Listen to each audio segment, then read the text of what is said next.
নিজেকে বড় মনে করা এটা শয়তানের অ্যাটিটিউড। বিশ্বাসীরা কখনো নিজেকে বড় মনে করে না, তারা কখনো অ্যারোগ্যান্ট অ্যাটিটিউডের হতে পারে না। কারণ আল্লাহ রাসূল সাল্লাল্লাহু আলাইহি ওয়াসাল্লাম আমাদেরকে শিখিয়েছেন, আল্লাহুম্মা জাআল ফি আইনি সাগীরা ওয়া ফি আ'ইউনিন নাসি কাবীরা। হে আল্লাহ, আপনি আমার চোখে আমাকে ছোট বানান, মানুষের চোখে আপনি আমাকে বড় বানান।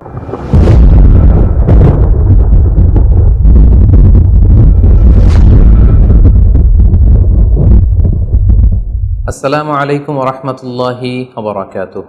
নাহমাদুহু ওয়া নুসাল্লি আলা রাসূলিহিল কারীম।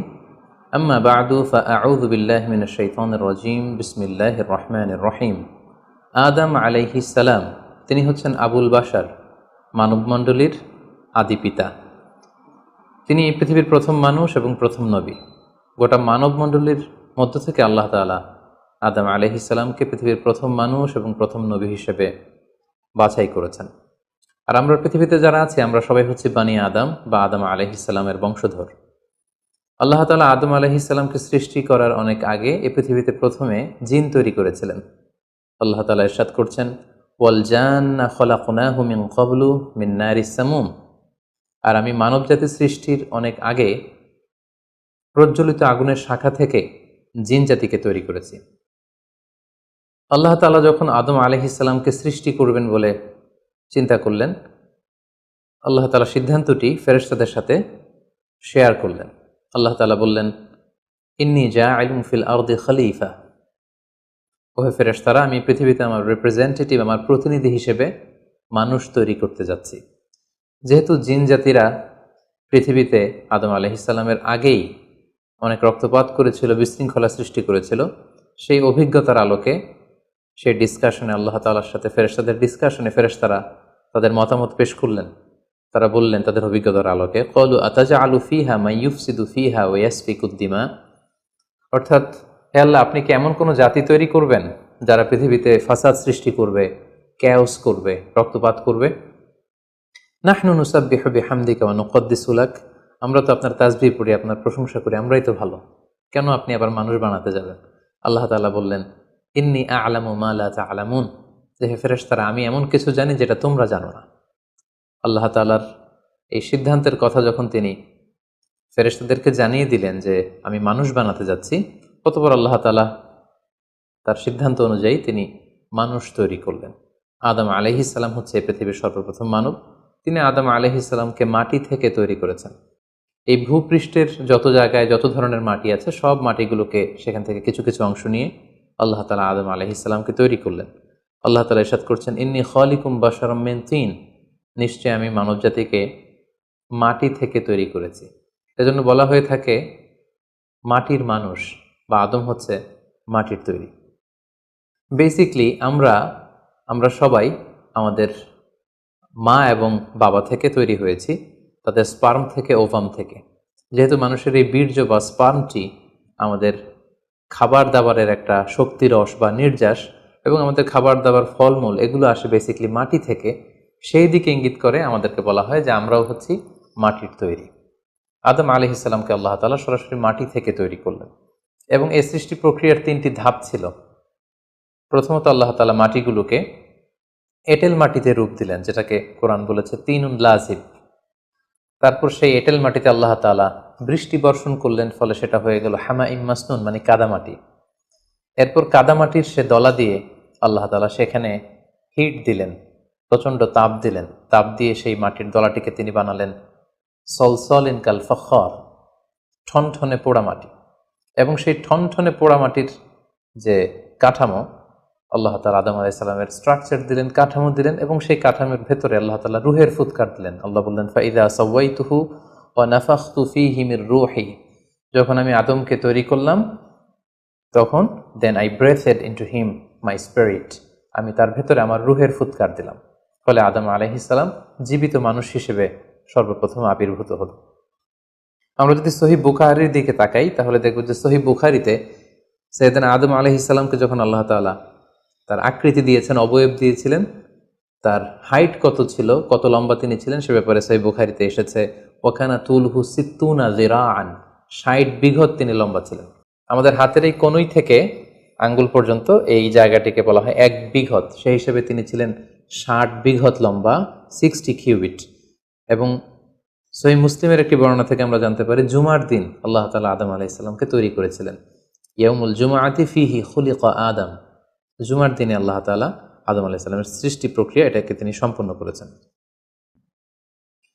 আদম আলাইহিস সালামকে তৈরি করার পরে আল্লাহ তাআলা ফেরেশতাদেরকে এবং আদম আলাইহিস সালামকে একসাথে করে একটি মক টেস্ট নিলেন। সেখানে আল্লাহ তাআলা তাদের সবাইকে কিছু শব্দের নাম শিক্ষা দিলেন এবং আদম আলাইহিস সালামকে ফেরেশতাদের সামনে এনে ফেরেশতাদেরকে আল্লাহ তাআলা বললেন যে এগুলোর নাম যদি তোমরা আমাকে বলতে পারো তাহলে বলো। আল্লাহ তাআলা বললেন আম্বিউনি বিআসমাই হাউলাই ইন কুনতুম সাদিকিন। ফেরেশতাদেরকে প্রথমে প্রশ্ন করা হলো, বলো তো এগুলোর নাম কি? ফেরেশতারা উত্তর করতে পারলেন না।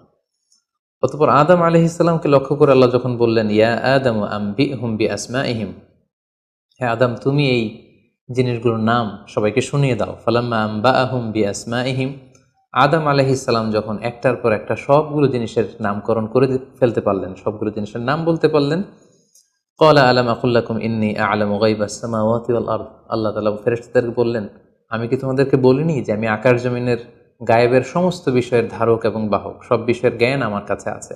সো আদমকে আমি এমন কিছু স্পেশাল ফিচার দিয়ে তৈরি করেছি যেগুলো অ্যাঞ্জেলদের মধ্যে ল্যাকিংস ছিল, ফলে ফেরেশতারা সেগুলো জানার পরেও সেগুলোর নাম আল্লাহ তাআলাকে রিপিট করে বলে শোনাতে পারেনি। কিন্তু আদম আলাইহিস সালাম সবগুলো জিনিসের নাম একটার পর একটা তিনি বলে ফেলতে পারলেন। এবং এ থেকে প্রমাণিত হয় যে আল্লাহ তাআলা এখানে ফেরেশতাদের অপারগতা এবং আদম আলাইহিস সালামের শ্রেষ্ঠত্বের প্রমাণ তিনি এখানে স্থাপন করলেন। অনেকে প্রশ্ন করে থাকে যে আল্লাহ তাআলা আদম আলাইহিস সালামকে স্পেশালি এই জিনিসগুলোর নাম শিক্ষা দিয়েছিলেন, ফলে আদম আলাইহিস সালাম বলতে পেরেছেন, কিন্তু ফেরেশতাদেরকে তো এই জিনিসগুলোর নাম শিক্ষা দেওয়া হয়নি। সো তারা কি করে বলবে? কোরআনের কোথাও এটা সুস্পষ্ট বলা হয়নি যে আল্লাহ তাআলা যখন এই জিনিসগুলোর নাম শিক্ষা দিচ্ছিলেন তখন আলাদা করে আদম আলাইহিস সালামকে শিক্ষা দিচ্ছিলেন। বরং এমনও হতে পারে যে শেখানোর প্রক্রিয়াটি যখন চলছিল তখন ফেরেশতা এবং আদম তারা সকলেই উপস্থিত ছিল, কিন্তু আদম আলাইহিস সালামকে আল্লাহ তাআলা এমন কিছু মানবিক বৈশিষ্ট্য স্পেশাল ফিচার দিয়ে তৈরি করেছেন যার ফলে তিনি এগুলোর উত্তর করতে পেরেছিলেন। কিন্তু ফেরেশতাদের মধ্যে বিষয়গুলো না থাকার কারণে ফেরেশতারা সেগুলোর উত্তর করতে পারেনি। ফেরেশতাদের সামনে আদম আলাইহিস সালামের শ্রেষ্ঠত্বের প্রমাণ হওয়ার পরে আল্লাহ তাআলা সকল ফেরেশতাদেরকে আদেশ করলেন যে তোমরা আদম আলাইহিস সালামকে একটা সম্মানসূচক সেজদা দাও, যেটাকে অনারারি প্রস্ট্রেশন বলে। আল্লাহ তাআলা বললেন উসজুদু লি আদম ফাসাজাদু ইল্লা ইবলিস আবা ওয়াস্তাকবারা ওয়া কানা মিনাল কাফিরিন। আল্লাহ তাআলা আদেশ দেওয়ার সাথে সাথেই সকল ফেরেশতারা সেজদা দিল। আসলে এই সেজদাটা কেমন ছিল আমরা জানি না। আমরা সাধারণত রুকু করলে we just bow down our head just little bit, আমরা আমাদের মাথা একটু নিচু করি। আমরা যখন সেজদা দেই আমরা আমাদের কপাল মাটিতে ছুঁয়ে দেই, এটা হচ্ছে আমাদের সেজদা। কিন্তু ফেরেশতাদের সেজদা আসলে আদতে কেমন ছিল আমরা জানি না।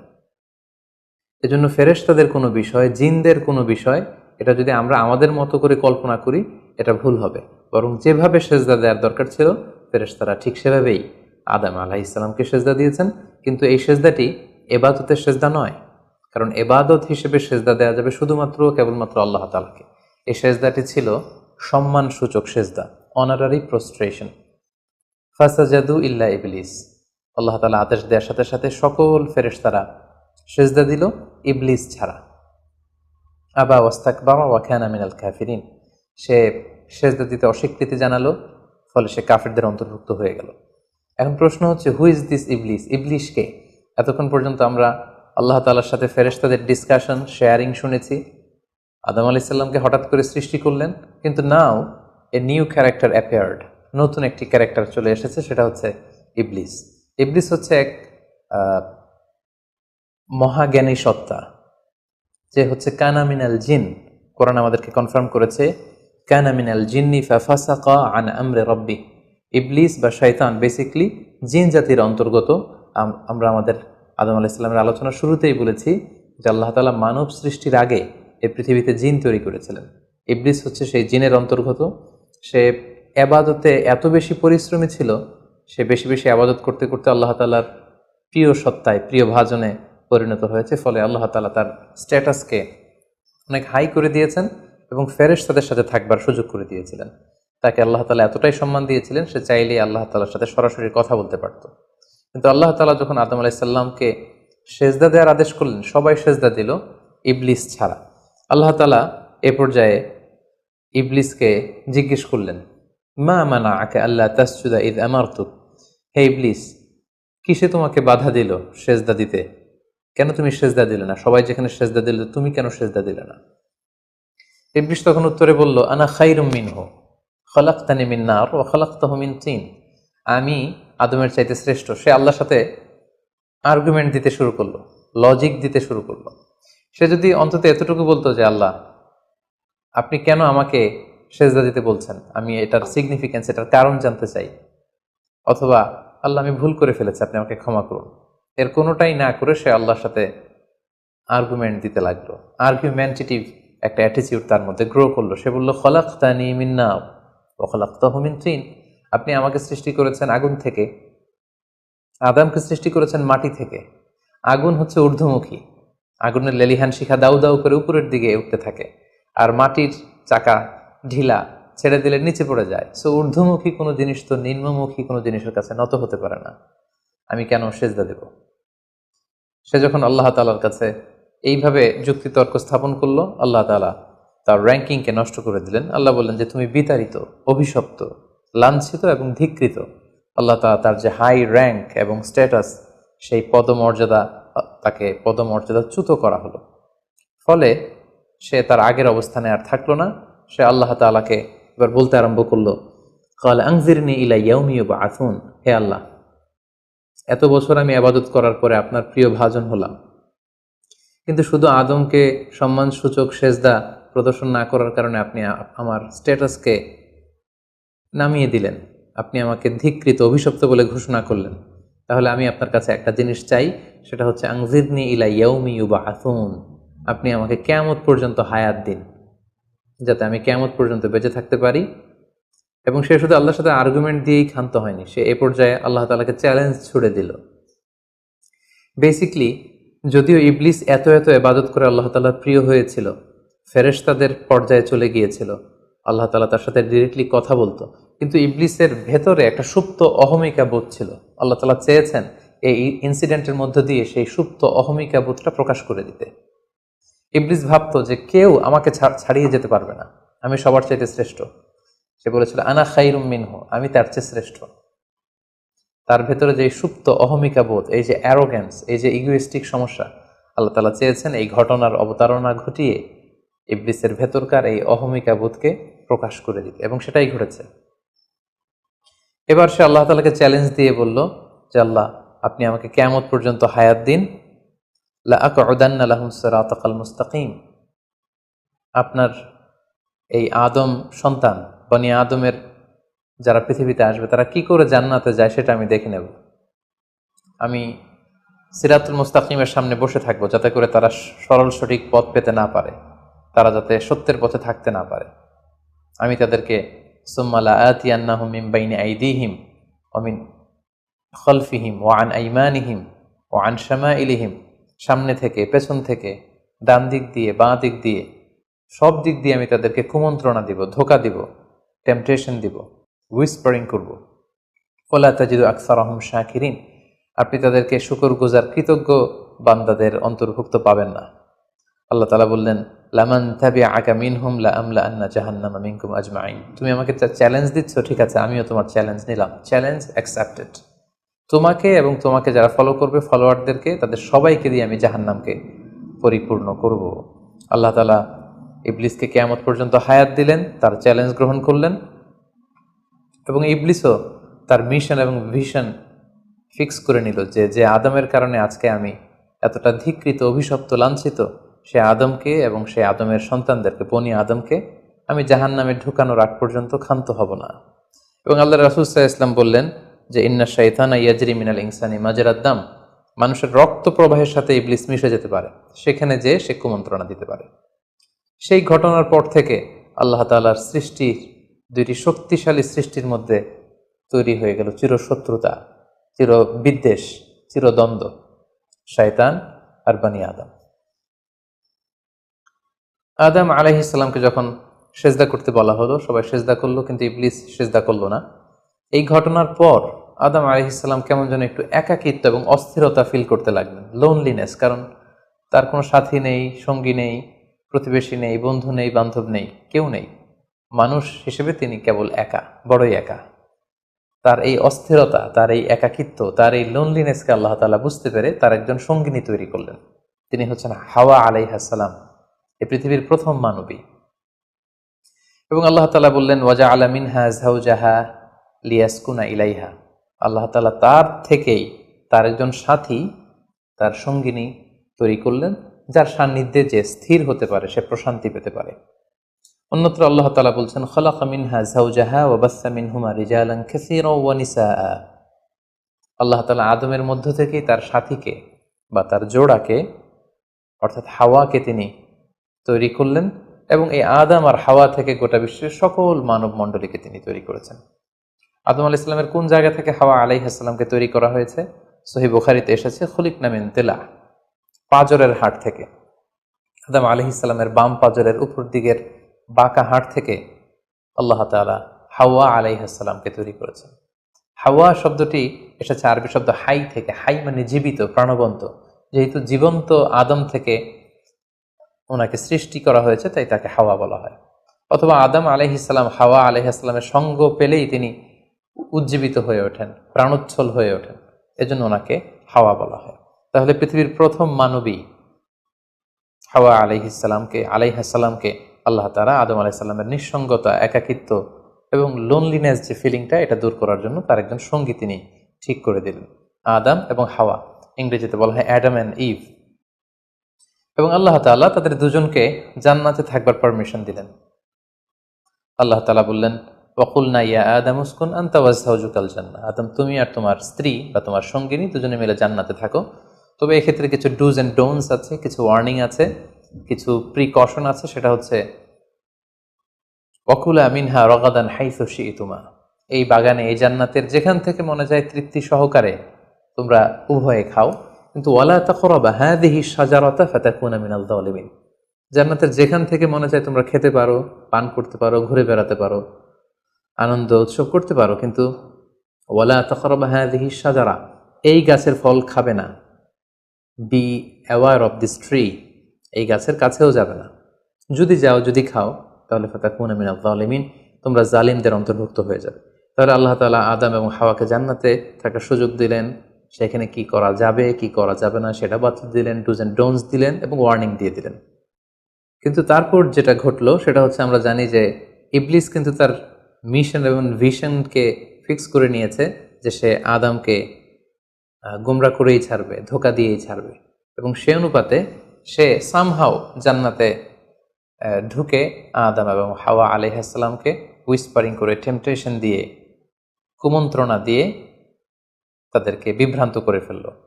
কোরআন বলছে ফাওয়াসওয়াসা লাহুমা শাইতান লিইউবদিয়া লাহুমা মা উরিয়া আনহুমা মিন সাওআতিহিমা। শয়তান তাদের দুজনকে টেম্পটেশন দিয়ে, কুমন্ত্রণা দিয়ে ধোকার মধ্যে ফেলে দিল। শয়তান এসে বলল, আমাকে আল্লাহ সৃষ্টি করেছেন অনেক আগে, তোমাদেরকে সৃষ্টি করার আগে আল্লাহ তাআলা আমাদেরকে জানিয়েছিলেন যে তোমাকে এবং হাওয়াকে আল্লাহ তাআলা এই জান্নাতে রাখতে চান না, তোমাদের দুজনকে আল্লাহ পৃথিবীতে পাঠিয়ে দিতে চান। কারণ এখানে তারাই থাকতে পারবে যারা ফেরেশতা, তোমরা ফেরেশতা নও। আর এখানে পার্মানেন্টলি থাকার জন্য, রেসিডেন্সিয়াল পারমিটের জন্য একটা জিনিস লাগে, সেটা হচ্ছে ওই গাছের ফল খেতে হয়। যারা ওই গাছের ফল খেয়ে ফেলবে তারা এখানকার চিরকালীন বাসিন্দা হয়ে যাবে, তারা কখনো পৃথিবীতে যাওয়া লাগবে না। তো এজন্য আল্লাহ তাআলা তোমাদেরকে ফল খেতে নিষেধ করেছেন ওই গাছে। তোমরা যদি ওই গাছের ফল খেয়ে ফেলো তাহলে তোমরা এখানকার চিরস্থায়ী অধিবাসী হয়ে যাবে। কোনোভাবেই আল্লাহ তাআলা তোমাদেরকে এখান থেকে তাড়াতে পারবেন না। কিন্তু আল্লাহ তাআলা চাইছেন তোমাদেরকে এখান থেকে তাড়িয়ে পৃথিবীতে পাঠিয়ে দিবেন। আমি তোমাদেরকে কসম করে বলছি, আমি তোমাদের ওয়েল উইশার, শুভাকাঙ্ক্ষী। শয়তান বলল যে ওয়াকাসামাহুমা ইন্নী লাকুমা মিনান নাসিহিন, নিশ্চয় আমি তোমাদের জন্য শুভাকাঙ্ক্ষী, তোমরা আমার কথা শোনো। যদি এখানে আরামে দিনাতিপাত করতে চাও তাহলে তোমরা এই ফল খাও, ফলে তোমাদেরকে আর কোথাও যাওয়া লাগবে না। আদম আলাইহিস সালাম আল্লাহ তাআলার সে দেয়ার ডুজ অ্যান্ড ডোন্টস, সে ওয়ার্নিং এর কথা ভুলে তিনি এবং তার স্ত্রী ওই নিষিদ্ধ ফল থেকে খাওয়া শুরু করলেন। এবং খাওয়ার সাথে সাথেই ফালাম্মা যাকা শাজারাতা বাদাত লাহুমা সাওআতুহুমা ওয়া তাফিকা ইয়াখসিফানি আলাইহিমা মিন ওয়ারাকিল জান্নাহ। ওই নিষিদ্ধ গাছের ফল খাওয়ার সাথে সাথেই আদম আলাইহিস সালাম এবং হাওয়া আলাইহিস সালামের গায়ে যে জান্নাতি পোশাক ছিল, অটোমেটিক্যালি সেই পোশাক খুলে পড়তে আরম্ভ করলো। ওনারা উলঙ্গ হয়ে যেতে লাগলেন। তড়িঘড়ি করে ওনারা জান্নাতের বিভিন্ন পাতা এনে বিভিন্ন লতা পাতা এনে ওনাদের প্রাইভেটকে ওনারা ঢাকলেন, এবং তখনই ওনারা বুঝতে পারলেন আমরা কি করলাম, আমরা তো মহাভুল করে ফেলেছি, আমরা তো আল্লাহ তাআলার আদেশকে অমান্য করেছি। আল্লাহ তাআলার সাথে সাথে বললেন, আলাম আনহাকুমা আনতিল কুমার সাজারা, আদম এটা তোমরা কি করলে, আমি তো এটা কখনো এক্সপেক্ট করিনি, আমি কি তোমাদেরকে নিষেধ করিনি এই গাছের ফল খেতে, এবং আমি কি তোমাদেরকে বলে দেইনি যে ইন্না শাইতান লাকুম আদুউম মুবিন, শয়তান তোমাদের সুস্পষ্ট চিরশত্রু, কেন তোমরা এই কাজটা করলে? আদম আলাইহিস সালাম এবং হাওয়া আলাইহিস সালাম ওনারা লজ্জিত হলেন, ওনাদের কাজের জন্য ওনারা লজ্জিত হলেন। আল্লাহ তাআলা বলছেন, ওয়ালাকাদ আহিদনা ইলা আদামা মিন ক্বাবলু ফানাসিয়া ওয়ালাম নাজিদ লাহু আজমা, আমি আদমকে ওসিয়ত করেছিলাম যে এই কাজটি তুমি করো না, কিন্তু আদম আলাইহিস সালাম ভুলে গিয়েছেন। আল্লাহ তাআলার আদেশ পালনে আল্লাহ বলছেন আমি আদমকে দৃঢ় প্রত্যয়ী পাইনি। ফলে আদম আলাইহিস সালাম এবং হাওয়া আলাইহিস সালাম ওনারা নিজেদের ভুল বুঝতে পারলেন এবং অনুতপ্ত হলেন, লজ্জিত হলেন, আল্লাহ তাআলার কাছে ক্ষমা চাইতে লাগলেন। আল্লাহ তাআলা তাদেরকে ক্ষমার কিছু বাক্য শিখিয়ে দিলেন। ফাতালাক্কা আদামু মির রাব্বিহি কালিমাত, কিছু বাক্য শিখিয়ে দিলেন। সেই বাক্যগুলো কি ছিল? সেগুলো ছিল রব্বানা যালামনা আনফুসানা ওয়া ইল্লাম তাগফির লানা ওয়া তারহামনা লানাকুনান্না মিনাল খাসিরিন, হে আল্লাহ আমরা জুলুম করে ফেলেছি আমাদের নাফসের উপর, আমরা ভুল করেছি, আপনি যদি আমাদেরকে ক্ষমা না করেন, যদি রহম না করেন, আমরা তো ক্ষতিগ্রস্তদের অন্তর্ভুক্ত হয়ে যাব। আদম আলাইহিস সালাম এবং হাওয়া আলাইহিস সালাম উভয়ে অনুতপ্ত হলেন, লজ্জিত হলেন এবং চোখের পানি ছেড়ে এই দোয়াটি পড়ে পড়ে আল্লাহ তাআলার কাছে ক্ষমা চাইলেন, এবং আল্লাহ তাআলা তাদের উভয়কে ক্ষমা করে দিলেন। এবার আল্লাহ তাআলা তাদের দুজনকে বললেন, যেহেতু তোমরা আমার আদেশকে মান্য করতে পারোনি, সেজন্য তোমাদেরকে পৃথিবীতে চলে যেতে হবে। ইহবিতু বা'দুকুম লিবা'দিন আদু, তোমাদেরকে পৃথিবীতে নামিয়ে দেয়া হলো। ওয়ালাকুম ফিল আরদি মুস্তাকাররু ওয়া মাতাউন ইলা হিন, এই পৃথিবী হবে তোমাদের আবাসস্থল, এই পৃথিবীতে অনেক জীবন উপকরণ তোমাদের জন্য থাকবে। ফিহা তাহিয়াউন ও ফিহা তামুতুন ও মিনহা তুখরুজুন, you live there, you die there, and you will be resurrected from there. তোমরা পৃথিবীতে বসবাস করবে, পৃথিবীতেই তোমাদের মৃত্যু হবে, এবং এই পৃথিবীর কবর থেকেই, মাটি থেকেই তোমাদেরকে আবার আমি পুনরুত্থান করব। And this is my decision.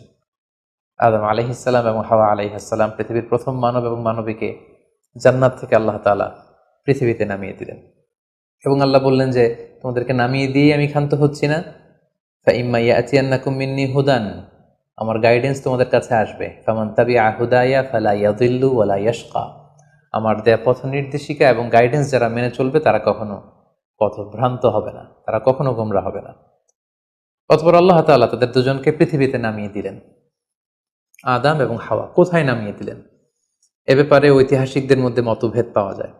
কিছু কিছু ঐতিহাসিকগণ বলেন যে আদম আলাইহিস সালামকে মক্কা এবং তায়েফের মাঝখানে দাহানা নামক একটা জায়গায় আল্লাহ নামিয়ে দিয়েছেন।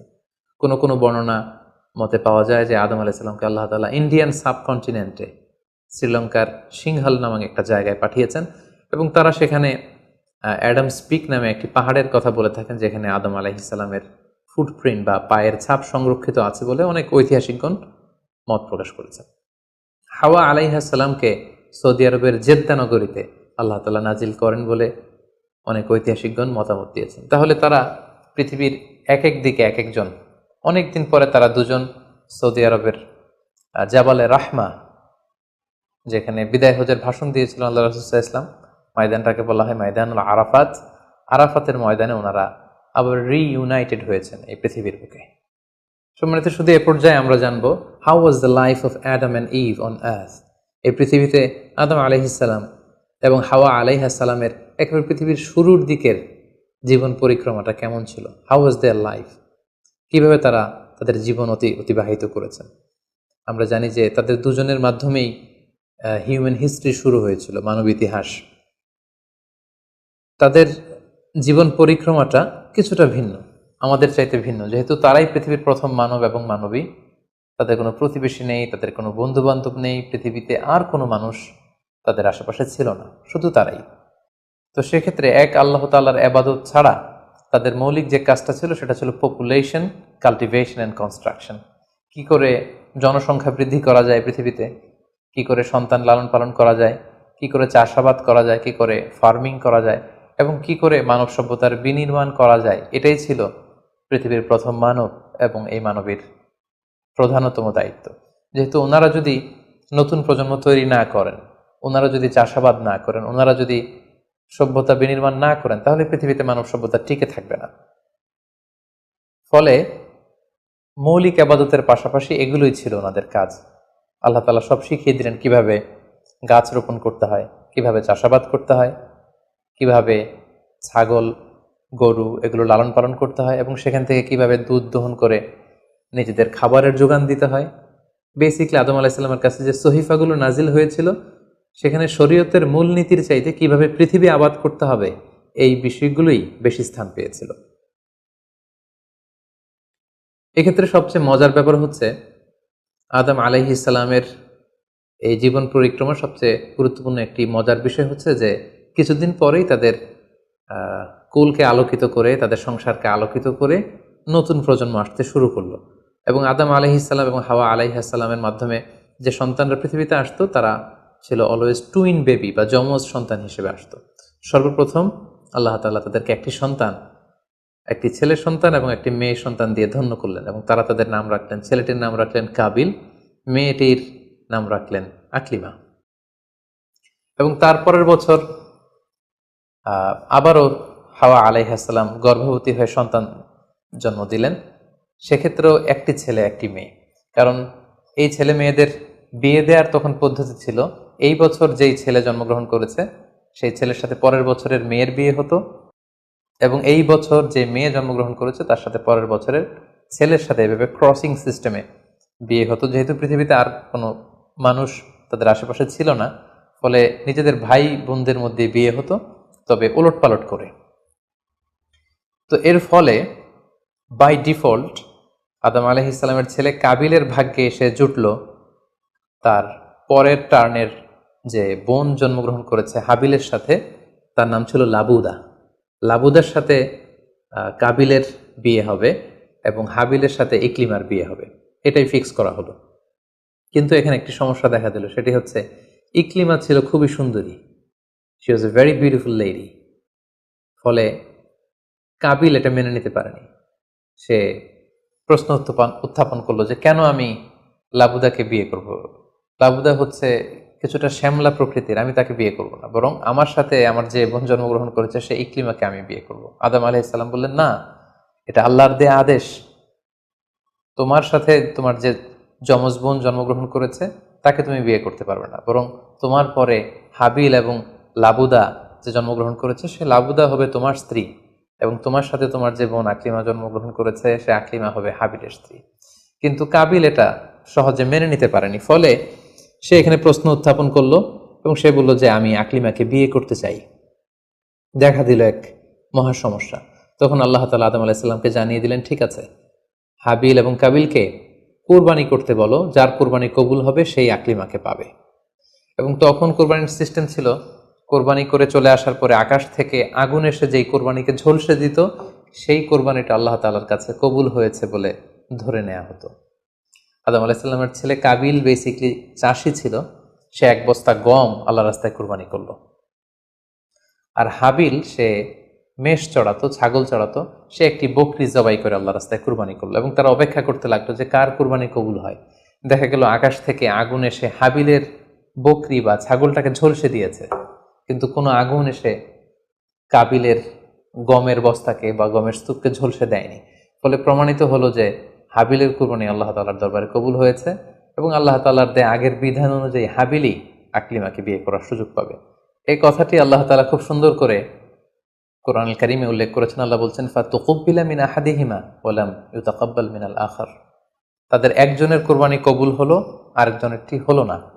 ফলে হাবিল আকলিমাকে বিয়ে করার সুযোগ পেল। কিন্তু কাবিল এতে আরো প্রচন্ড জেলাসি ফিল করতে লাগলো। সে হিংসায় জ্বলে পুড়ে অত্যন্ত রেগে গিয়ে বলল, লা আক্তুলান্নাক, হাবিল আমি তোমাকে হত্যা করব, তোমাকে হত্যা করে হলেও আমার সুন্দরী বোন আকলিমাকে আমি ছিনিয়ে নিব। তখন হাবিল বলতে লাগলো যে, লাইম বাসাত্তা ইলাইয়া ইয়াদাকা লিতাকতুলানি মা আনা বিবাসিতি ইয়াদি ইলাইকা লিআকতুলাক। অর্থাৎ, হে কাবিল, তুমি যদি আমাকে হত্যা করতে অগ্রগামী হও, হাত বাড়াও, আমি আমার হাতকে বাড়াবো না তোমাকে আঘাত করার জন্য। কারণ তুমি যদি আমাকে হত্যা করো তাহলে আমার পাপ, তোমার পাপ সবটাই তোমার ঘাড়ে বর্তাবে, আর আমি এত বড় পাপ কাজ কখনোই করতে চাই না।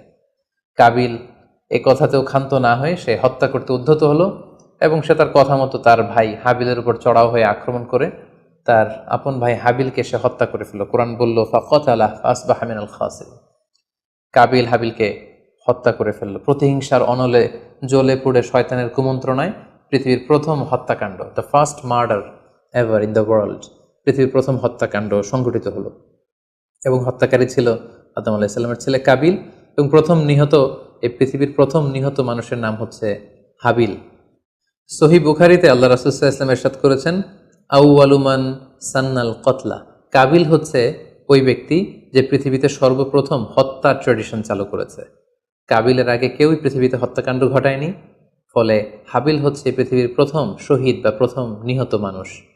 এবং কাবিল যেহেতু এই হত্যার ট্র্যাডিশন করেছে, এই মার্ডারের ট্র্যাডিশন করেছে, ফলে পৃথিবীতে যারাই এই বিচার বহির্ভূত হত্যা বা অন্যায়ভাবে কাউকে হত্যাকাণ্ডের সাথে জড়িত হবে তার একটি পার্সেন্টেজ গুণা কিয়ামত পর্যন্ত কাবিলের ভাগেও এটি যেতে থাকবে। এখন যে মজার ব্যাপারটি ঘটেছে সেটি হচ্ছে, কাবিল যখন হাবিলকে আক্রমণ করেছে, হাবিলকে নিহত করেছে, হত্যা করেছে, হত্যা করার পরে হাবিল লাশ হয়ে শুয়ে রইল। কারণ কাবিল যখন হাবিলকে আক্রমণ করেছে, হাবিলের গা থেকে যখন ব্লিডিং হয়েছে, সে ছটফট ছটফট করতে করতে এক পর্যায়ে মারা গেল। কিন্তু মারা যাওয়া কাকে বলে এটাও পৃথিবীর কেউ জানতো না। কাবিল নিজেও বুঝতে পারেনি যে এইভাবে আমি আঘাত করলে হাবিল এইভাবে মরে যাবে, তার ব্লিডিং হবে।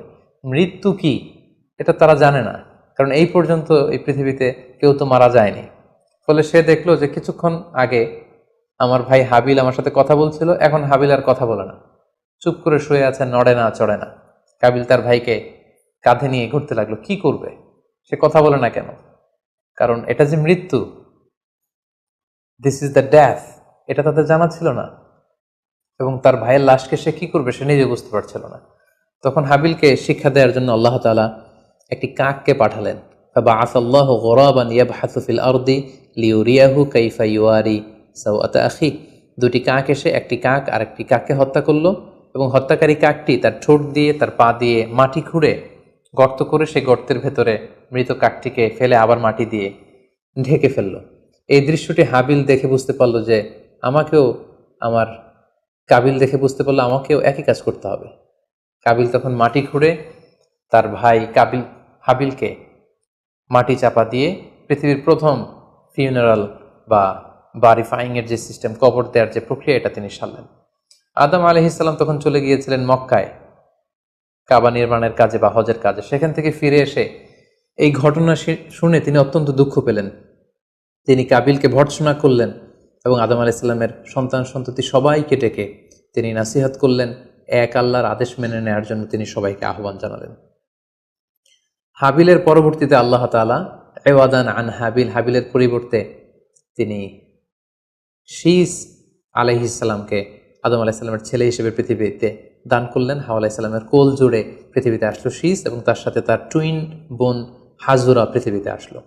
এবং আদম আলাইহিস সালামের পরে শীস আলাইহিস সালামকে আল্লাহ তাআলা নবী হিসেবে সিলেক্ট করলেন। এবং সহিহ ইবনে হিব্বানের একটি বর্ণনা এসেছে, যদি বর্ণনাটি দুর্বল, যে শীস আলাইহিস সালামের কাছে আল্লাহ তাআলা 50টি সহিফা নাজিল করেছিলেন।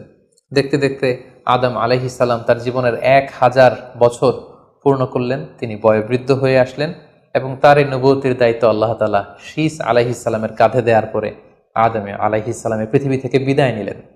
কোথায় তাকে কবর দেয়া হয়েছে?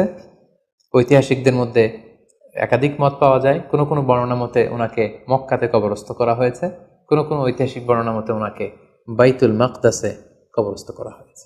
আর ঠিক এভাবেই পৃথিবীর প্রথম মানব এবং প্রথম নবী আদম আলাইহিস সালাম এই পৃথিবী থেকে বিদায় নিয়ে পরপারে পাড়ি জমালেন। সম্মানিত সুধী, আদম আলাইহিস সালামের এই জীবনী থেকে আমাদের জন্য কি শিক্ষা? কেন আল্লাহ তাআলা কালামুল্লাহ মাজিদে কোরআনুল কারীমে নবীদের ঘটনাগুলো বর্ণনা করেছেন? কেন আদম আলাইহিস সালামের ঘটনা আমাদেরকে শুনিয়েছেন? নিশ্চয়ই এর পেছনে কারণ রয়েছে। সেটি হচ্ছে আমরা যাতে করে এই জীবনী থেকে আমাদের প্রাত্যহিক জীবনের জন্য শিক্ষা, লেসন, এগুলো যাতে গ্রহণ করতে পারি। আদম আলাইহিস সালামের এই বর্ণাঢ্য জীবনী থেকে, সংগ্রামী জীবনী থেকে আমরা কি শিখতে পারি, কি কি লেসন আমাদের জন্য রয়েছে, এ পর্যায়ে আদম আলাইহিস সালামের জীবনী থেকে শিক্ষাগুলো আমরা আলোচনা করব।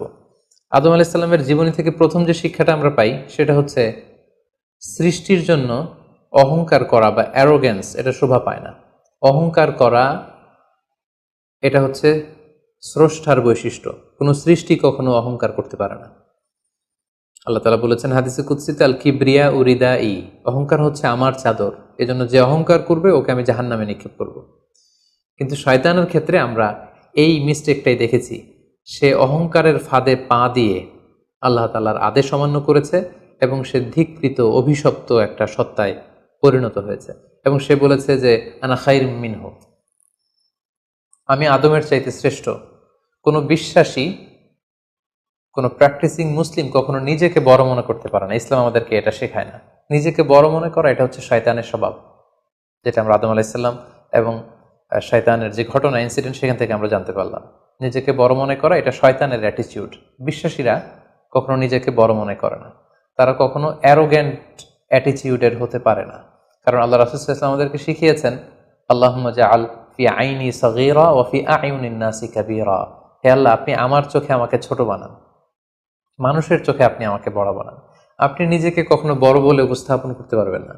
আপনি বড় এটা আপনার মুখে বলা শোভা পায় না, বরং আপনি বড় কিনা ছোট এটা মানুষ প্রমাণ করবে, সেটা মানুষ ডিসাইড করবে। এজন্য আল্লাহ রাসূল সাল্লাল্লাহু আলাইহি ওয়াসাল্লাম বলতেন, হে আল্লাহ, আমার চোখে আপনি আমাকে ছোট বানান, মানুষের চোখে আপনি আমাকে বড় বানান। তাহলে আদম আলাইহিস সালাম এবং ইবলিসের এই ঘটনা থেকে আমরা প্রথম যে শিক্ষাটা পাই সেটা হচ্ছে আমরা যেন কখনো আমাদের অন্তরে অহমিকা বোধ লালন না করি, আমরা যেন এই ইগোইস্টিক সমস্যাতে না ভুগি, আমরা কখনো যেন অহংকারী না হই, বরং আমরা যেন বিনয়ী হতে পারি। বিনয়ী বান্দাদেরকে আল্লাহ তাআলা পছন্দ করেন। নিজেকে বড় মনে করা এটা হচ্ছে শয়তানের স্বভাব, এবং সে নিজেকে বড় মনে করেই চির অভিশপ্ত হিসেবে চিহ্নিত হয়েছে। আদম আলাইহিস সালামের ঘটনা থেকে আরও একটি শিক্ষা আমরা যেটি পাই সেটি হচ্ছে শয়তানের প্রথম মিশন ছিল মানুষের দেহ থেকে পোশাক খুলে ফেলা। আই রিপিট, আমি আবারও বলছি, মানুষের দেহ থেকে পোশাক খুলে ফেলা, নগ্নতা বা অশ্লীলতা, এটা হচ্ছে শয়তানের প্রধান হাতিয়ার। আমরা এই ঘটনা থেকে জেনেছি যে আদম আলাইহিস সালাম এবং হাওয়া আলাইহিস সালাম তারা যখন ওই নিষিদ্ধ গাছ থেকে ভক্ষণ করলেন, তারা যখন নিষিদ্ধ ফলটি খেয়ে ফেলেন, সাথে সাথে জান্নাতের পোশাক তাদের দেহ থেকে খুলে পড়ে গিয়েছে। এবং কেন আদম আলাইহিস সালাম এবং হাওয়া আলাইহিস সালামকে শয়তান ওয়াসওয়াসা দিয়েছিল? সূরা আরাফে আল্লাহ বলছেন, লিউরিয়াহুমা সাওআতিহিমা, যাতে করে তাদের প্রাইভেট, তাদের লজ্জাস্থান প্রকাশিত হয়ে পড়ে। তাহলে আমরা এই ঘটনা থেকে আরও যে শিক্ষাটি পাই সেটি হচ্ছে নগ্নতা এবং অশ্লীলতা হচ্ছে শয়তানের প্রধান হাতিয়ার। বর্তমানে আমরা সেটাই দেখতে পাচ্ছি যে শয়তান আমাদের পোশাককে খাটো করতে যাচ্ছে। দিনকে দিন আমাদের পোশাকের ধরন এমন হতে যাচ্ছে, বিশেষ করে আমাদের বোনদের বা নারীদের পোশাকের দিকে যদি আমরা তাকাই, এটা ছোট হতে হতে এমন একটা পর্যায়ে চলে যাচ্ছে, এর মাধ্যমে কিন্তু এই নিউডিটি বা নগ্নতা এবং অশ্লীলতার ছড়াছড়ি আমাদের সমাজে খুব বেড়ে গিয়েছে। এবং এটা ছিল শয়তানের প্রধান হাতিয়ার। আমাদের আদি পিতা এবং আদি মাতাকে এই নগ্নতা এবং অশ্লীলতার মাধ্যমেই, তাদের দেহ থেকে পোশাক খোলার মাধ্যমে কিন্তু শয়তান প্রথম তার শত্রুতা প্রকাশ করতে পেরেছিল। এবং কারা আসলে আমাদের শত্রু, কে আমার শত্রু, কে আমার বন্ধু, এটা আমাদেরকে জানতে হবে। আল্লাহ তাআলা খুব সুস্পষ্টভাবে কোরআনে বলেছেন যে ইন্নাহু লাকুম আদুউম মুবিন, তোমরা শয়তানের পদাঙ্ক অনুসরণ করো না, কারণ শয়তান হচ্ছে তোমাদের সুস্পষ্ট শত্রু। সো কে আমার বন্ধু, কে আমার শত্রু, এ ব্যাপারে যেন আমরা সুস্পষ্ট একটি ধারণা পেতে পারি, এই জন্য কোরআন আমাদেরকে জানিয়েছে শয়তান হচ্ছে আমাদের প্রকাশ্য শত্রু। আদম আলাইহিস সালামের এই স্টোরি থেকে আমরা আরও একটি শিক্ষা পাই, সেটা হচ্ছে আল্লাহ তাআলা যখন জান্নাতে আদম এবং হাওয়া আলাইহিস সালামকে থাকার সুযোগ দিলেন, আল্লাহ বললেন, ওয়ালা তাকরাবা হাযিহি শাজারা, খবরদার, যেটা মনে চায় খাও, কিন্তু ওই গাছের কাছেও যেও না। আল্লাহ তাআলা কিন্তু বলেননি ওই গাছের ফল খেও না, আল্লাহ বলেছেন কাছেও যেও না। এটা একটা কোরআনিক টার্ম, কাছেও যাওয়া যাবে না। ফল খাওয়া তো দূর কি বাত, ওই গাছের ফল খাওয়া তো অনেক পরের কথা, আগে কাছে গেলেই না ফল খাওয়া না খাওয়ার প্রসঙ্গটা আসে। এজন্য আল্লাহ তাআলা সাবধান করে বলে দিয়েছিলেন কাছেও যেও না। এটা কোরআনের একটা টার্ম। অশ্লীলতার ব্যাপারে যখন আল্লাহ আমাদেরকে সাবধান করেছেন, আল্লাহ বলেছেন ওয়ালা তাকরাবুজ জিনা, অশ্লীলতার কাছেও যেও না। যেখানে আল্লাহ তাআলা আমাদেরকে শিখাচ্ছেন যে কাছেও যেও না, কিন্তু আমরা আমাদের দেশে কাছে আসার গল্পের নাম কিন্তু এখন শুনছি। আমরা মোস্ট রিসেন্টলি কিছু বছর আগে ক্লোজ আপ ওয়ানের কাছে আসার দুর্দান্ত সব গল্প নিয়ে তারা কিছু প্রোগ্রাম করেছিলেন, সেখানে তরুণ তরুণীদেরকে খুব বেশি কাছে আসার জন্য তারা একে অপরের কাছে আসা, লাভ স্টোরিগুলো শেয়ার করা, এগুলো তারা প্রমোট করেছে। কিন্তু তার বিপরীতে কোরআনিক পয়েন্টস অফ ভিউ যদি আমরা দেখি, সেখানে কিন্তু আমরা ভিন্ন কনসেপশন দেখতে পাই। সেখানে কোরআন আমাদেরকে বলেছে যে কাছেও যাওয়া যাবে না, তোমরা কাছেও যেও না। সো এই বিষয়টি যেন আমরা মনে রাখবার চেষ্টা করি। আদম আলাইহিস সালামের ঘটনা থেকে আরও একটি শিক্ষা আমরা পাই, সেটা হচ্ছে শয়তান সবসময় আমাদেরকে অস্থির বানাতে চেষ্টা করে। মানে আমার আরও লাগবে, আমার আরও চাই, আমার আরও পেতে হবে। যেমন জান্নাতে নিঃসন্দেহে আদম এবং হাওয়া আলাইহিস সালামের জন্য কোনো অভাব ছিল না, সব কিছু সেখানে ছিল। তারপরেও কেন তাদেরকে যেটাকে নিষিদ্ধ করা হয়েছে ওই ফল কেন খাওয়া লাগবে? শয়তান এসে সেই কাজটাই করেছে। শয়তান বোঝাতে যাচ্ছে তোমাদের আরও লাগবে, আরও। এই অফুরন্ত খাবার এবং নাজ নেয়ামতে তোমাদের হবে না, বরং যেটা আল্লাহ নিষেধ করেছে ওইটাতেই যেতে হবে। সো এটা হচ্ছে শয়তানের একটা ধোঁকা দেওয়ার পদ্ধতি। শয়তান সবসময় আমাদেরকে আরও চাই, আমাদের আরও লাগবে, আরও পাওয়ার জন্য শয়তান আমাদেরকে উৎসাহিত করে। এরকম আরও আরও করে যখন আমরা এসবের পেছনে ছুটতে থাকি, ফলে আমরা অস্থির হয়ে উঠি। শয়তান কখনোই চায় না আমরা যেন প্রশান্ত চিত্তের অধিকারী থাকি, আমরা যেন ধীরস্থির থাকি। আপনি যখনই ধীরস্থির হবেন, আল্লাহর সিদ্ধান্তে যখন আপনি সন্তুষ্ট হবেন, তখনই আপনার মনে একটা প্রশান্তি চলে আসবে। ফলে আপনি তখন আল্লাহকে নিয়ে ভাবার সুযোগ পাবেন, আপনার জীবনকে নিয়ে সন্তুষ্ট হবেন। তখন আপনার মধ্যে একটা কামনেস, একটা ট্রায়াঙ্কুলিটি চলে আসবে। কখনোই শয়তান এটা চায় না, বরং শয়তান সবসময় একটা প্রতিযোগিতার মধ্যে রেখে আরও লাগবে, আরও চাই, এরকম একটা উন্মাদনা, অস্থিরতা শয়তান সবসময় আমাদের মধ্যে ছড়িয়ে দিতে চায়। এই গল্প থেকে আমরা আরও একটি জিনিস শিখতে পারি, সেটা হচ্ছে দ্য পাওয়ার অফ দোয়া। দোয়ার যে কত বড় শক্তি। একটু খেয়াল করে দেখুন যে আল্লাহ তাআলা শয়তানের দোয়াও কিন্তু ফিরিয়ে দেয়নি, কিন্তু আমরা অল্পতে নিরাশ হয়ে যাই। শয়তান বলেছিল, আল্লাহ তুমি আমাকে চিরকাল বেঁচে থাকার সুযোগ দাও, লম্বা হায়াত দাও। আল্লাহ এই দোয়া কবুল করলেন। শয়তান বললেন, আল্লাহ আমি ডানে বায়ে সামনে পেছনে সব দিক থেকে যেন আদম এবং হাওয়াকে, মানুষকে কুমন্ত্রণা দিতে পারি, তুমি সুযোগ দাও। আল্লাহ সুযোগ দিলেন, আল্লাহ দোয়া কবুল করলেন। শয়তান বলল, আল্লাহ আমি যেন মানুষের শিরায় উপশিরায় রক্তের প্রবাহের ভেতরে ঢুকে যেন আমি টেম্পটেশন দিতে পারি। আল্লাহ তাআলা এটাও কবুল করলেন। তো যে আল্লাহ তাআলা শয়তানের দোয়া কবুল করে ফেলতে পারেন, সে আল্লাহ তাআলাকে আমাদের দোয়া কবুল করবেন না? অবশ্যই করবেন। তো সেক্ষেত্রে দোয়ার মতো দোয়া করতে হবে। সিনসিয়ার দোয়া ইজ লাইক এ মিসাইল। আপনি যদি সিনসিয়ারলি দোয়া করেন, এটা মিসাইলের মতো। মিসাইল হামলা করলে যেমনি লক্ষ্যবস্তুতে যে ভেদ করে, তেমনি দোয়ার মতো যদি দোয়া করা যায়, চাওয়ার মতো যদি আল্লাহ তাআলার কাছে চাওয়া যায়, সেই দোয়াটাও আল্লাহ তাআলা কবুল করবেন। দোয়া ইটস অ্যান আর্ট, এটা একটা শিল্প। কেমন করে চাইতে হয়, কেমন করে দোয়া করতে হয়, সেটাও জানতে হয়। সো আমরা যখন আল্লাহ তাআলার কাছে চাইবো, আমরা যেন খুব সিনসিয়ারলি চাই। 5 নম্বর যেই শিক্ষাটি আমরা পাই, সেটা হচ্ছে রিপেন্টেন্স, অনুতপ্ত হওয়া। শয়তানও আল্লাহর আদেশ অমান্য করেছে, আদম আলাইহিস সালামও আদেশ অমান্য করেছে। আল্লাহ বলেছেন সেজদা দাও, শয়তান সেজদা না দিয়ে আদেশ অমান্য করল। আল্লাহ তাআলা আদমকে বলেছেন এই গাছের কাছে যেও না, আদম আলাইহিস সালাম ভুল করে খেয়ে তিনিও আদেশ অমান্য করলেন। পার্থক্যটা কোথায়? পার্থক্য হচ্ছে শয়তান ভুল করে সে ভুলের উপর অটল থেকে গিয়েছিল, অহংকার করেছিল। কিন্তু আদম আলাইহিস সালাম ভুল করে তিনি অনুতপ্ত হয়েছিলেন। শয়তান ভুল করে ভুলের উপর স্থির থাকে, আর আল্লাহর প্রিয় বান্দারা ভুল করে তারা আল্লাহ তাআলার কাছে ক্ষমা চায়। আমরা মানুষ হিসেবে আমাদের ভুল হতেই পারে, এটা খুবই স্বাভাবিক। কুল্লুকুম খাত্তা, তোমরা সবাই পাপী, ওয়া খায়রুল খাত্তাইনা তাওয়াবুন। এই পাপীদের মধ্যে সবচেয়ে শ্রেষ্ঠ পাপী হচ্ছে যে পাপী পাপ করার পরে আল্লাহ তাআলার কাছে তওবা করে, অনুতপ্ত হয়। অনুতপ্ত বান্দার চোখের পানির যে কত পাওয়ার, জাহান্নামের আগুন কোনো কিছু দিয়ে নেভানো সম্ভব না, কিন্তু অনুতপ্ত বান্দার চোখের পানি দিয়ে জাহান্নামের আগুন নিভে যায়।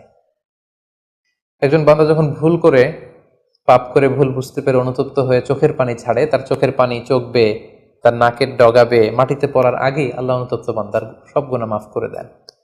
তাই আমরা যেন আল্লাহ তাআলার কাছে অনুতপ্ত হতে পারি। শয়তান আল্লাহকে সেদিন চ্যালেঞ্জ দিয়ে বলেছিল, আল্লাহ আমি দেখে নেব কি করে তুমি তোমার বান্দাদেরকে জান্নাতে ঢুকাও। আল্লাহ তাআলা বললেন, চ্যালেঞ্জ অ্যাকসেপ্টেড, তোমার চ্যালেঞ্জকে আমিও গ্রহণ করলাম। তুমি আজীবন আমার বান্দাদেরকে ধোঁকা দিবে, কিন্তু আমার বান্দা যখন অনুতপ্ত হয়ে চোখের পানি ছেড়ে ক্ষমা চাইবে, আমি জীবনের সব গুনাহ মাফ করে দেব। সো অনুতপ্ত হয়ে আল্লাহর কাছে চাওয়ার এই সুযোগকে যেন আমরা নষ্ট না করি। আমরা যেন ভুল করলে আল্লাহ তাআলার কাছে ক্ষমা চাই, আমরা যেন তাওবা করে ফিরে আসি। 6 নম্বর যে শিক্ষাটি আমরা আদম আলাইহিস সালামের গল্প থেকে পাই সেটা হচ্ছে our life is full of struggle. আমাদের জীবনটা হচ্ছে খুবই স্ট্রাগল করে এই জীবনটাকে লিড করতে হয়।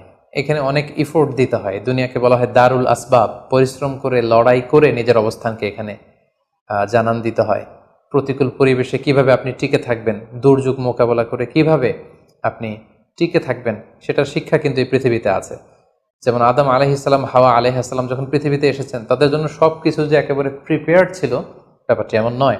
ওনাদেরকে কষ্ট করতে হয়েছে, ওনাদেরকে চাষাবাদ করতে হয়েছে, মেষ পালন করতে হয়েছে, গাছ রোপণ করতে হয়েছে, ঝড় ঝঞ্ঝা বন্যা, এই প্রতিকূল পরিবেশে তাদেরকে টিকে থাকার লড়াই করতে হয়েছে। ফলে এই পৃথিবীতে টিকে থাকতে হলে লড়াই করতে হয়, সংগ্রাম করতে হয়। এই জীবনটা হচ্ছে সংগ্রামময় একটা জীবন। ফলে আদম আলাইহিস সালামের এই সংগ্রামী জীবন থেকে আমরা এটাও বুঝতে পারি যে এখানে আমাদেরকে টিকে থাকার জন্য লড়াই করে করে নিজের অস্তিত্বের জানান দিতে হবে। সর্বশেষ আদম আলাইহিস সালামের জীবনী থেকে যে আমরা শিক্ষাটি পাই সেটা হচ্ছে এই পৃথিবীতে অনেক ধরনের ফিতনা আছে, এর মধ্যে নারী ঘটিত ফিতনা একটি বড় ধরনের ফিতনা, এবং এই পৃথিবীর প্রথম যে হত্যাকাণ্ড সেটা নারী ঘটিত কারণেই হয়েছে। এবং সহিহ মুসলিম আল্লাহ রাসূল সাল্লাল্লাহু আলাইহি ওয়াসাল্লাম বলেছেন, ফাইন্না আউওয়ালা ফিতনাতি বানি ইসরাঈল কানাত ফিন্নিসা, বনি ইসরায়েলের প্রথম ফিতনাও নারীদের ব্যাপারেই ঘটেছে। এবং আল্লাহ রাসূল বলেছেন, আমার পরে তোমাদের জন্য নারীদের ফিতনার চাইতে বড় কোনো ফিতনা আমি রেখে যাইনি। ফলে এই নারী ঘটিত ফিতনা থেকে আমাদেরকে সাবধান থাকতে হবে।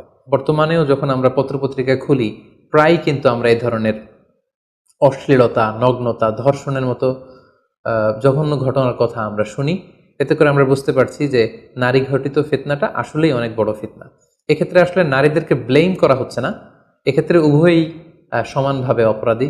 নারী পুরুষ উভয়কে আল্লাহ তাআলা তাদের চোখকে অবনমিত রাখতে বলেছেন। এই হাদিস দ্বারা এটা প্রমাণ হয় না যে নারীদেরকে ব্লেম করা হচ্ছে, বরং ঘটনাটা যেহেতু নারী কেন্দ্রিক, সেহেতু নারী ঘটিত ফিতনার কারণে পৃথিবীতে প্রথম হত্যাকাণ্ড ঘটেছে, এবং এখনও এ জাতীয় ঘটনার কারণে অনেক ধরনের ফাসাদ ফিতনা সমাজে ছড়িয়ে পড়ছে। সো আমাদেরকে আদম আলাইহিস সালামের জীবনী থেকে আরও একটি শিক্ষা হচ্ছে, এই নারী ঘটিত ফিতনা থেকে বেঁচে থাকার জন্য নারী পুরুষ উভয়কেই তাদের নজর বা দৃষ্টির লাগাম টেনে ধরতে হবে। দৃষ্টিকে যদি আমরা নিয়ন্ত্রণ করতে না শিখি তাহলে ফিতনা কমানো সম্ভব না। আল্লাহ রাসূল সাল্লাল্লাহু আলাইহি ওয়াসাল্লাম বলেছেন, আন নাযার সাহমুন মিন সিহামি ইবলিস, দৃষ্টি হচ্ছে শয়তানের বিষ মাখানো তীরবানের মধ্য থেকে একটি তীর। এই বিষ মাখানো তীর দিয়ে শয়তান নারী পুরুষকে কাবু করে অশ্লীলতার পথের দিকে নিয়ে যায়। সম্মানিত শুধু এই ছিল আদম আলাইহিস সালামের সংগ্রামী জীবন কাহিনী এবং ওনার জীবনী থেকে আমাদের জন্য কিছু লেসন বা শিক্ষা। আল্লাহ তাআলা আমাদের সবাইকে নবীদের রেখে যাওয়া পথ এবং মতে, তাদের অনুসৃত পথে আমাদেরকে পরিচালিত করুক। আসসালামু আলাইকুম ওয়া রাহমাতুল্লাহি ওয়া বারাকাতুহু।